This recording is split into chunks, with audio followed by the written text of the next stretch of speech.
کراچی بلدیاتی انتخابات میں شکایت سے متعلق جماعت اسلامی کی درخواستوں پر الیکشن کمیشن نے متعلقہ ریٹرننگ افسران کو آئندہ سماعت پر بھی طلبی کے نوٹس جاری کر دیے۔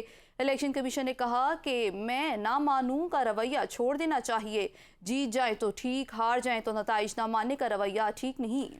چیف الیکشن کمشنر نے کراچی بلدیاتی انتخابات میں بے ضابطگیوں سے متعلق جماعت اسلامی کی درخواستوں پر سماعت کی۔ دوران سماعت جماعت اسلامی کے وکیل نے بتایا کہ 6 یوسیز کے نتائج کو چیلنج کیا۔ یو سی 1 گلشن اقبال میں فارم 11 کا ایک صفحہ خالی تھا۔ پریزائڈنگ آفیسر نے تحریری جواب میں غلطی تسلیم کی۔ ریٹرننگ آفیسر نے تسلیم کیا کہ 4 جماعتوں کے نتائج فارم 11 میں نہیں تھے۔ جماعت اسلامی نے 153 ووٹ حاصل کیے۔ ریٹرننگ افسر کا کہنا تھا کہ پریزائڈنگ افسر کے رزلٹ کے مطابق جماعت اسلامی کو کوئی ووٹ نہیں ملا۔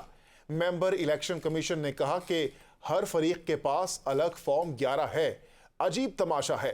وکیل جماعت اسلامی کا کہنا تھا کہ الیکشن میں تنازعات ہو تو الیکشن کمیشن ان کو دیکھ سکتا ہے، جس پر سعید غنی بولے آر او نے ووٹوں کی دوبارہ گنتی کا حکم دیا تو الیکشن کمیشن نے روک دیا۔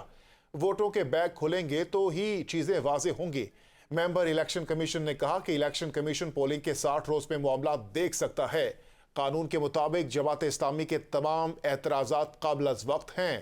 نتائج مرتب ہوں گے تو حتمی صورتحال واضح ہوگی کہ اس کی سماعت مزید 22 فروری تک کے لیے ملتوی کر دی گئی ہے۔